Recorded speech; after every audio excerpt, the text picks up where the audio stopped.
back to the channel, everyone. Now, I got good news for you guys in this video. First, I did pick up some goodies for the car. I'm actually headed to the storage unit right now because I have to pick up some stuff and pretty much get the car ready for later this week when all this is going to be getting installed, because I'm not that good with wiring. So if you guys can catch my drift, what we're about to be doing with the car in the very near future, you guys can probably tell.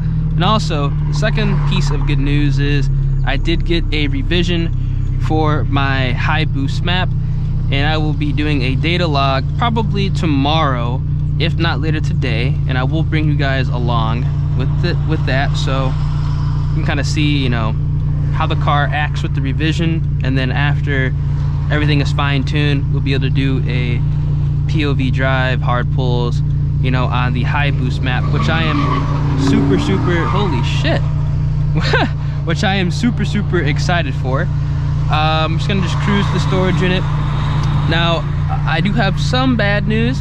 The transmission right now is acting up. Like, I'm grinding second, third, and fourth, not consistently, but sometimes the car does not want to go into second, third, and fourth. I think it's just wear and tear. I mean, the car doesn't have that many miles on it. This car only has 44,000 miles. Car only has 44,000 miles, but I think the sudden increase of like plus 100 torque, also, you know, damn near plus 100 wheel horsepower on the car, definitely did go ahead and put some strain. All right, so we're back at the storage unit. I feel like I'm honestly living here. I'm here like twice a week, sometimes even more. But before my GoPro did go ahead and fail on me, I was explaining how my transmission was acting funny, and I believe it's on its way out. It grinds second, third, and fourth gear. Now, this is obviously due to the fact that we went ahead and increased the torque over 100 and damn near increased the horsepower on the car by 100. So obviously that stress in the transmission is not going to be good. And on top of that, I'm gonna be honest with you guys, I have not been driving the car lightly. I've been enjoying it. I've been doing pulls, I've been ripping it, and, you know, I've been, you know, racing it. I've been having some fun. Pretty much anybody with a boosted BRZ FRS 86 will be doing the same thing, having some fun with it. So this is, you know, part of the game. I'm thinking probably in a month or so, this trans is going to have to get taken out and throwing in another stock trans in. Luckily, these stock transes are cheap. You can just throw them in. Doesn't really take that long, and we'll be back good to go. Now, like I was saying, I did get the revision for the high boost map. I'm gonna be doing a data log probably tomorrow. I'm gonna bring you guys with so you guys can see the process, because I don't know how many people have tuned a car through ECU Tech. I know a lot of you guys that are watching the channel, especially some of you guys who asked me on Instagram, are using OFT. ECU Tech is completely different. Honestly, it is a little bit confusing, so I want to walk you guys through on how to do everything so you guys can street tune your car. This is actually going to be the first time I'm street tuning the car as well. I'm honestly kind of nervous, but I think we can figure it out. Now, to kind of complement that street tune and to kind of monitor a lot of the inner workings of the motor and stuff like that, as you guys can see here, I went and picked up some gauges. Now, I picked up air fuel ratio, boost, as well as oil temp, oil pressure. Going to be going ahead and installing these gauges. Now, I'm also going to be going ahead and trying to fix my shift boot and try to, you know, alleviate some of that rattle, because it's been getting kind of crazy. If I could fix it, awesome. If not, oh well. But these are definitely going to have to be getting installed. I think I'm going to be doing the A pillar, honestly. But at the same time, I think I'm going to be doing the two A pillar. I'm going to be putting the boost and the oil temp, oil pressure. And then I'm going to leave the AFR to the P3 vent gauge, because that is pretty accurate and spot on. And I'll just have an extra just in case I might decide to change up the setup and, you know, do the dash pod or maybe something else. Maybe I'll mount it on the vent with the 3-pillar pod. I haven't decided yet. I'm gonna make my decision tonight and go ahead and order the gauge pod. But most importantly, I got the gauges plus one, so we'll be good to go. I'm gonna get these installed probably in the next day or so, and then we should be good to go with the data log. I probably won't have the gauges installed by the time I do the data log, but you know, it is you know, it is what it is. By the time I actually am able to rip the full high boost map, we will 100% have these gauges installed and hopefully go ahead and have the shifter issue fixed, because the rattle's kind of crazy. Hopefully this can fix it, but if not, oh well. I'm gonna go ahead and do a little POV drive on my way back home. Hopefully my GoPro does not fail me. If it does, oh well. I want to make this little quick update video, let you guys know that we got the gauges. Gonna try to fix this shift boot error that's going on. We got a revision for the high boost map, and my transmission is shitting the bed. So I hope you guys enjoy. Let's go ahead and get a POV drive back home.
the speed limit, the left lane, and then just ride next to somebody. Like, come on, man.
only can do that shit in this type of car. You can't really do that in anything else. If I tried to do that in my other car, I'd probably just like crash.